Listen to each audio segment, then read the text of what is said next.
بامسی، مجھے ہاتھ مت لگانا ورنہ میں تمہیں مار دوں گا۔ ترگت، بامسی، یہ کیا کر رہے ہو؟ دوان، تم دور رہو، جاؤ، کیا مصیبت ہے؟ میں سونے جا رہا ہوں۔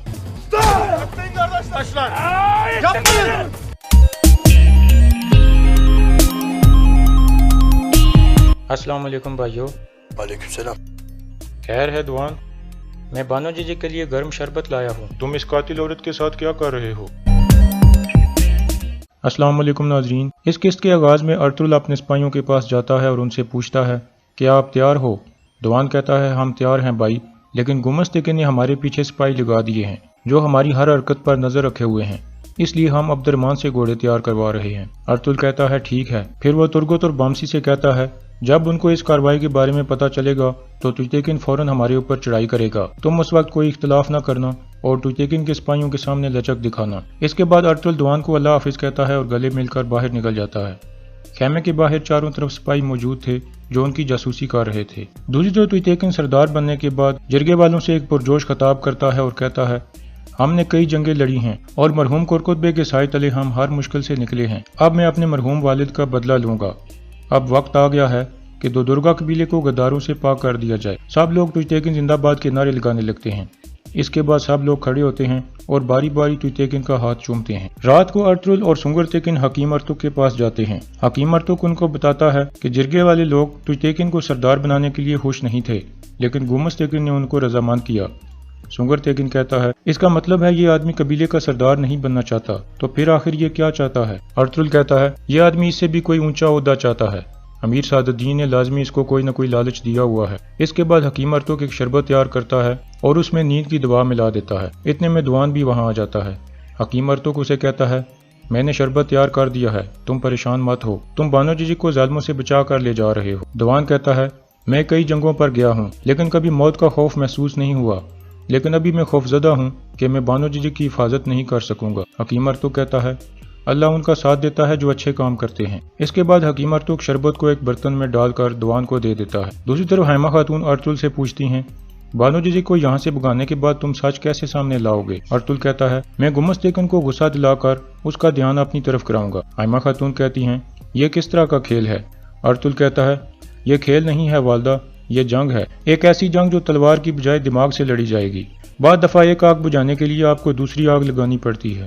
پھر حیمہ خاتون کہتی ہیں کندوگدو نے یہاں سے ہجرت کرنے والی بات کی مخالفت کر دی ہے اور وہ سلجان سے بھی کوئی بات نہیں کر رہا، وہ اپنے خیمے میں اکیلا ہے، اگر اس نے جانے سے پکا انکار کر دیا تو کیا کرو گے؟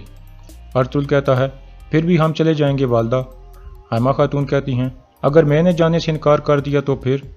ارطغرل کہتا ہے تو پھر میں ان لوگوں کے ساتھ جاؤں گا جو مجھ پر یقین کرتے ہیں، اور اگر کسی نے بھی مجھ پر یقین نہ کیا تو میں اکیلا چلا جاؤں گا۔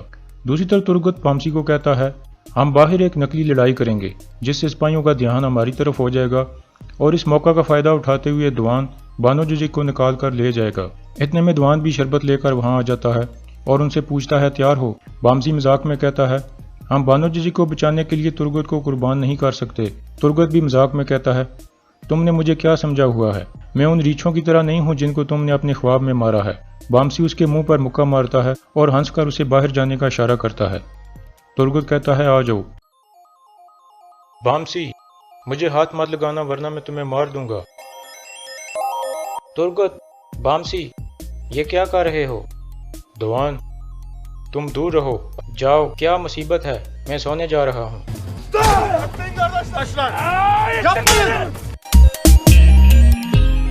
اس کے بعد ترگت اور بامسی ایک دوسرے کو مارنا شروع کر دیتے ہیں۔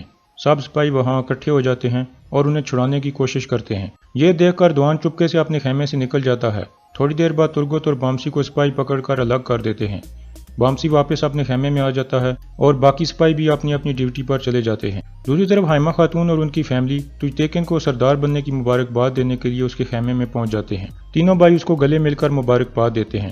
ارطغرل کہتا ہے میری خواہش ہے کہ تم انصاف اور طاقت سے اپنے قبیلے کو مضبوط کرو گے۔ تجتیکن شکریہ ادا کرتا ہے۔ دوسری طرف دوان شربت لے کر پنجرے والے خیمے کے باہر پہنچ جاتا ہے۔ السلام علیکم بھائیو۔ وعلیکم السلام۔ خیر ہے دوان؟ میں بانو جی کے لیے گرم شربت لایا ہوں۔ تم اس قاتل عورت کے ساتھ کیا کر رہے ہو؟ اس کے بعد دوان کہتا ہے اس بات کا فیصلہ تو کل عدالت میں ہوگا کہ یہ قاتل ہے یا نہیں۔ سپاہی کہتا ہے چلے جاؤ دوان، ہم کسی کو بھی اندر نہیں جانے دے سکتے۔ دوان کہتا ہے ٹھیک ہے پھر یہ تم پی لو، تم لوگوں کی سردی کم ہو جائے گی۔ پھر دوان شربت والا برتن ان کے سامنے رکھ کر کہتا ہے اگر تمہارا ضمیر اجازت دے تو تھوڑا سا بانو جی کو بھی دے دینا۔ یہ کہہ کر وہ وہاں سے چلا جاتا ہے اور چھپ کر ان کو دیکھنے لگتا ہے۔ اس کے جانے کے بعد دونوں سپاہی وہ شربت پینے لگتے ہیں۔ دوسری طرف گمس تیکن اور گونجا گل بھی توئی تیکن کے پاس پہنچتے ہیں اور اس کو مبارکباد دیتے ہیں۔ توئی تیکن سب سے مخاطب ہو کر کہتا ہے میرے والد نے کہا تھا کہ دونوں قبیلوں کا اتحاد ہر چیز سے زیادہ ضروری ہے۔ انشاءاللہ میں قبیلے میں انصاف قائم کروں گا اور کل کی عدالت میں میرے والد کے قاتل کو بھی سزا مل جائے گی۔ دوسری طرف شربت پینے کے بعد سپاہی بے ہوش ہو چکے تھے۔ دوان چپکے سے ان کے پاس جاتا ہے اور ایک سپاہی کی جیب سے پنجرے کے تالے کی چابی نکال لیتا ہے۔ پھر وہ اندر جاتا ہے اور پنجرے کا تالا کھول دیتا ہے۔ بانو جی کہتی ہے یہ تم کیا کر رہے ہو دوان، تمہیں پتا ہے تمہارے ساتھ کیا ہوگا؟ دوان کہتا ہے بھائی نے حکم دیا ہے کہ میں تمہیں نکال کے لے جاؤں تاکہ سچ سامنے لایا جا سکے، جلدی کرو۔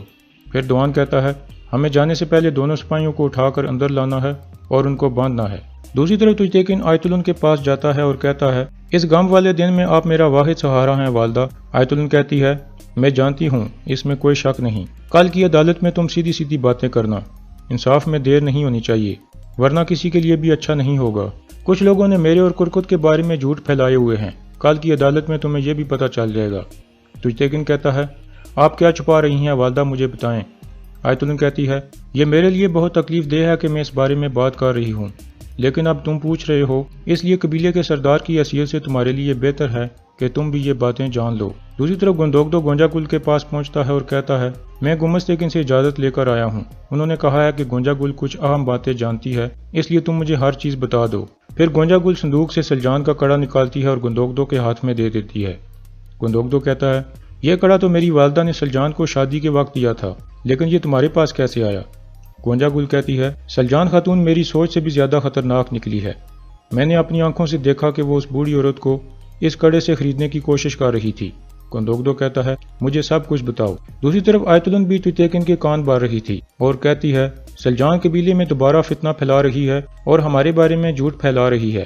اتنے میں گوکچے بھی باہر پہنچ جاتی ہے اور چھپ کر ان کی باتیں سننے لگتی ہے۔ پھر آیت الن کہتی ہے سلجان میرے بارے میں یہ جھوٹ پھیلا رہی ہے کہ شادی سے پہلے کرکت بے کے ساتھ میرے ناجائز تعلقات تھے۔ سلجان نے تب سے ایسی باتیں شروع کی ہیں جب سے گندوگدو نے گونجا گل سے شادی کرنے کا فیصلہ کیا ہے۔ توئی تیکن کہتا ہے تو یہ مسئلہ ہے اس کا؟ آیت الن کہتی ہے ہاں، میں اس بارے میں بات نہیں کرنا چاہتی تھی لیکن یہ بہتر ہے کہ تم میرے منہ سے سن لو۔ یہ سن کر گوکچے غصے سے وہاں سے چلی جاتی ہے۔ دوسری طرف گونجا گل گندوگدو کو کہتی ہے میں جڑی بوٹیاں لینے کے لیے قبیلے سے باہر گئی تھی، میں نے دیکھا کہ اس بوڑھی عورت نے سلجان کا کڑا پھینک دیا تھا اور کہہ رہی تھی کہ میں آیت الن کے ساتھ ایسا نہیں کر سکتی۔ میں سمجھ گئی کہ سلجان کے ارادے ٹھیک نہیں ہیں۔ میں فوراً واپس آیت الن پھوپھو کو بتانے کے لیے چلی گئی۔ اسی دوران ہم نے سنا کہ اس بوڑھی عورت کی لاش ملی ہے۔ میں دوبارہ اس جگہ گئی جہاں اس بوڑھی عورت نے سلجان کا کڑا پھینکا تھا اور وہ مجھے مل گیا۔ شاید سلجان کڑا ادھر ہی بھول گئی تھی یا اس نے تلاش کیا اور اسے ملا ہی نہیں۔ میں نے کڑا اٹھایا اور چھپا دیا اور ہر چیز سمجھ گئی۔ گندوگدو کہتا ہے تم کیا سمجھ گئی؟ گونجا گل کہتی ہے یہی کہ اس بوڑھی عورت کو سلجان نے مارا تھا۔ دوسری طرف گوکچے سلجان کے خیمے میں جاتی ہے اور اس سے پوچھتی ہے آیت الن خاتون نے جو کہا ہے کیا وہ سچ ہے؟ سلجان کہتی ہے میری پیاری بہن تم کب تک دھوکے میں پڑی رہو گی؟ اتنے میں توئی تیکن بھی شدید غصے میں سلجان کے خیمے میں پہنچ جاتا ہے۔ گوکچے اس کے سامنے آ جاتی ہے۔ توئی تیکن کہتا ہے میرے راستے سے ہٹ جاؤ، تمہاری شیطان بہن جھوٹ پھیلا رہی ہے کہ آیت الن خاتون اور میرے بابا کے درمیان ناجائز تعلقات تھے جب میری حقیقی والدہ زندہ تھی۔ گوکچے سلجان سے پوچھتی ہے کیا یہ سچ ہے؟ سلجان کہتی ہے ہاں یہ سب سچ ہے لیکن یہ بہتان نہیں ہے۔ توئی تیکن پھر غصے سے اس کی طرف بڑھتا ہے اور گوکچے اسے روکنے کی کوشش کرتی ہے۔ دوسری طرف عبد الرحمن اندر جا کر حائمہ خاتون کو بتاتا ہے کہ توئی تیکن سلجان خاتون کے خیمے میں داخل ہو گیا ہے۔ یہ سن کر وہ سب سلجان کے خیمے کی طرف بھاگتے ہیں۔ دوسری طرف گونجا گل بھی گندوگدو کو بتاتی ہے کہ سلجان نے کرکت بے اور آیت الن پھوپھو پر بہتان لگایا ہے کہ شادی سے پہلے ان کے درمیان ناجائز تعلقات تھے، اور اس سے بھی بڑھ کر اس نے کہا ہے کہ دورو خاتون کو آیت الن پھوپھو نے مارا تھا تاکہ وہ کرکت بے کی بیوی بن سکے۔ پھر اس نے بانو جی کو یہ باتیں بتا کر بھڑکایا تاکہ وہ ان دونوں کو مار دے، اور یہ سب اس نے اس لیے کیا تاکہ ہم دونوں کی شادی نہ ہو سکے۔ یہ کڑا آپ لے جاؤ اور اپنی والدہ کو دے دو تاکہ وہ اپنی آنکھوں سے دیکھ سکیں کہ ان کی بہو کتنی غیر ذمہ دار ہے۔ دوسری طرف توئی تیکن شدید غصے میں تھا اور سلجان سے پوچھ رہا تھا مجھے بتاؤ تم میرے بابا اور آیت الن کے بارے میں اور کیا جانتی ہو؟ سلجان کہتی ہے ابھی اور بھی بہت کچھ ہے، اس جاہل عورت نے تمہیں بہت کم بتایا ہے۔ تجتیکن کہتا ہے بولو۔ سلجان کہتی ہے کیا تم نے کبھی یہ نہیں سوچا کہ تمہاری والدہ جو ابھی کنویں سے پانی بھی نکال لیتی تھی وہ اچانک کیسے فوت ہو گئی؟ تجتیکن کہتا ہے کیا مطلب ہے تمہارا؟ سلجان کہتی ہے تم ابھی تک نہیں سمجھے، ٹھیک ہے میں بتاتی ہوں۔ تمہاری والدہ اور تمہارے والد کا قاتل ابھی بھی تمہارے خیمے میں موجود ہے۔ یہ سن کر تجتیکن غصے سے پاگل ہو جاتا ہے اور گوکچے کو گرا کر سلجان پر حملہ کر دیتا ہے۔